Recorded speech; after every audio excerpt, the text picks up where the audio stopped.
নমস্কার বন্ধুরা, মালতীর হ্যাংলা ছেলে তোমাদের সবাইকে স্বাগতম। আমি আজকে নিয়ে আসলাম তোমাদের জন্য কচুর শাক রান্না। কীভাবে কচুর শাক রান্না করব তোমরা পুরো ভিডিওটা দেখো, খুব ভালো লাগবে। আর আজকে ইলিশ মাছের মাথা দিয়ে আমি কচুর শাক তৈরি করব। সেটা কিভাবে করব বন্ধুরা দেখতে থাকো। দেখো কিন্তু আমি ভালো করে সুন্দর করে কেটে খুব সুন্দর করে ধুয়ে নিয়েছি, 3বার 4বার করে ধুয়ে নিয়েছি। এখানে কিন্তু আমি একটা কড়াই বসায় দিয়েছি। এই কচুর শাকগুলো এবার আমি সিদ্ধ করে নিই। আর বন্ধুরা, যখন কচুর শাকটা আদা সিদ্ধ হবে তখন কিন্তু যে কোনো শাক, কচু পাতা, কচু শাক একটু লেবু দিয়ে দিবে, তাহলে কিন্তু গলা আর চুলকাবে না। এগুলো এবার আমি পুরোটা নিয়ে এবার সুন্দর করে সিদ্ধ করে নিই।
বন্ধুরা দেখো,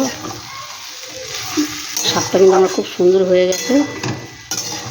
এই কচুর শাকটা দেখো, দেখতেও দারুণ লাগছে কিন্তু। আর কচুর শাকটা যখন বন্ধুরা রান্না কেটেছি একটু কিন্তু হাত চুলকায় নেই, তাও একটুখানি তোমরা ইসে দিয়ে দিবে লেবু, দারুণ লাগে কিন্তু। একটু গরম মশলা দিয়ে দিচ্ছি আমি,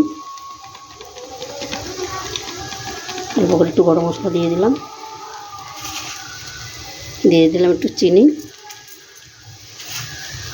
কচুর শাকে একটু চিনি না দিলে ভালো লাগে না। একটু ধনেপাতা কুচি দিয়ে দিলাম।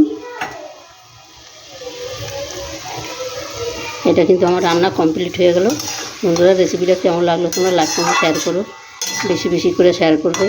আর আমার ইউটিউবে নতুন বন্ধু থাকলে প্লিজ আমার চ্যানেলটা সাবস্ক্রাইব করে দেবে। রান্না কিন্তু আমার কমপ্লিট হয়ে গেল। বন্ধুরা, এইভাবে একবার করে দেখবে, খেয়ে দারুণ অসাধারণ লাগে কিন্তু।